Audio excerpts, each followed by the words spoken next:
morning, class. Our lesson for today is about interpreting the Gemdas rule and performing two or more different operations. Are you ready? Okay, let's start.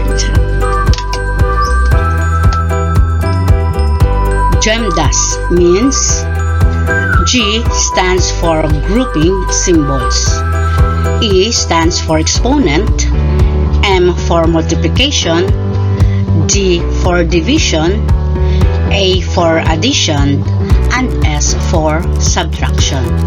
Now this is the order of operations, the Gemdas. So here first is the grouping symbols. So if you can see parentheses, brackets, and braces, that is grouping symbols. And then the second one is the exponent, 3 to the second power, that is an example. So multiplication and division here, whichever comes first, the operation from left to right. So if the multiplication comes first, you are going to solve first the multiplication. And then if the division comes first, you are going to solve for the division. Now, addition and subtraction. Here, whichever comes first, the operation from left to right. So if the addition comes first, you are going to solve for the addition first. But then, if the subtraction comes first, you are going to solve for the subtraction. Got it? Let's take a look at this example. 8 plus 2 times 10. As you can see, there are only two operations, addition and multiplication. So as what Gemdas rule said, that we are going to solve first the multiplication before the addition. So let us see. So let us first solve 2 times 10 equals 20. And then afterwards, we are going to solve the addition. 8 plus 20 equals 28. So your final answer is 28. Okay. Now let us take a look at this example. 10 minus 8 divided by 4 plus 7 minus 2. So in step 1, observe Gemdas, we have a parenthesis in this expression. So 10 minus 8 divided by 4 plus 7 minus 2. So first we are going to solve this one. 7 minus 2 equals 5. Then in step 2, 10 minus 8 divided by 4 plus 5. So in step 3, this is now the expression. Then in step 3, 10 minus 8 divided by 4 plus 5. There is no exponent, therefore what comes next is multiplication or division, whichever comes first from left to right. So that is 8 divided by 4 is 2. So then step 4, 10 minus 2 plus 5. Next, it's either addition or subtraction, whichever comes first from left to right. So therefore, 10 minus 2 plus 5 equals 13. Because 10 minus 2 equals 8 plus 5 equals 13. So 13 now is the final answer. Okay, let us first solve this one. 10 minus 8 divided by 4 plus 7 minus 2.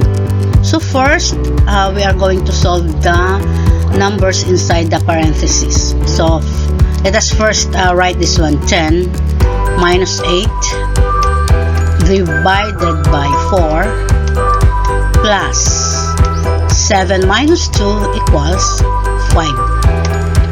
And then the second one is the division. 8 divided by 4. So let us first write 10 minus 8 divided by 4 equals 2 plus 5.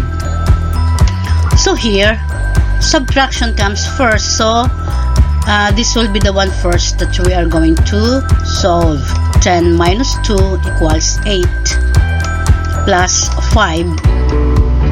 So 8 plus 5 equals 13. So your final answer is 13 following the Gemdas rule.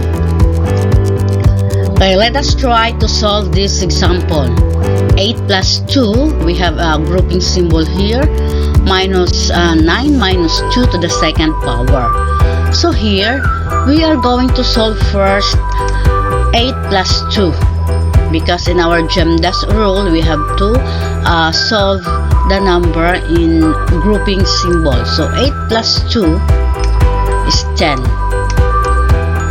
Minus 9 minus 2 to the second power. But here, before we are going to solve, let us first find out what is 2 to the second power. So 2 here is the base, and another 2 here is the exponent.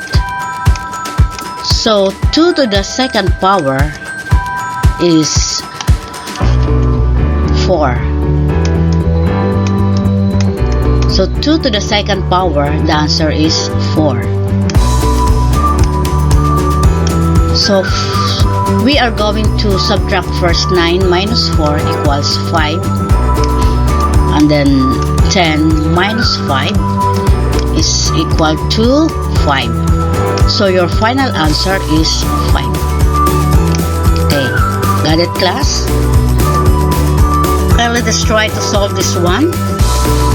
32 plus 2 to the third power, 8 minus 2, open and close parenthesis, divided by 3 times 5. So first, we are going to write first the number that we are not going to solve, plus 2 to the third power. So this will be the first one. 8 minus 2 equals 6, divide by 3, multiplied by 5. So the next one is that we have exponent.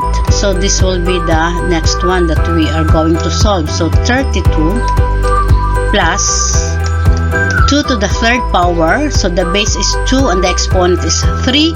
We are going to multiply 2 3 times. So that is 2 times 2 equals 4 times 2 equals 8. So the answer is 8. Multiplied by 6, divide by 3 times 5. So the next one is that we are going to multiply 8 times 6. So that is 32 plus 8 times 6 equals 48. Divide by 3 times 5. So we have here, the next one is the division. That is 48 divided by 3. So let us write first 32 plus 48 divided by 3 equals 16 multiplied by 5. So here, multiplication first. So 16 times 5 equals 16 times 5, 30. 5 times 1, 5 plus 3 equals 8. So that is 80. So 80 plus 32. 32 plus 80. Your final answer is 112. 112. So that is how are you going to solve having a multiple operations. Got it, class? Just follow the Gemdas rule. So class, try to remember this. In Gemdas rule, G for grouping symbols, E for exponent, M for multiplication, and D for division. Whichever comes first, the operation from left to right. right. And then addition and subtraction, whichever comes first, the operation from left to right. I will give you a minute to answer this one. Let's try.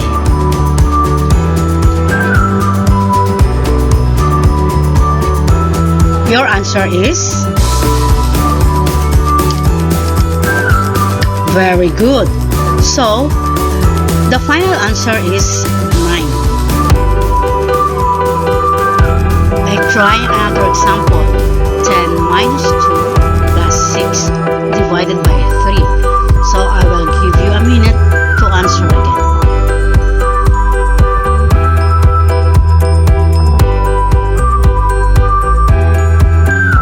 Okay, so your answer is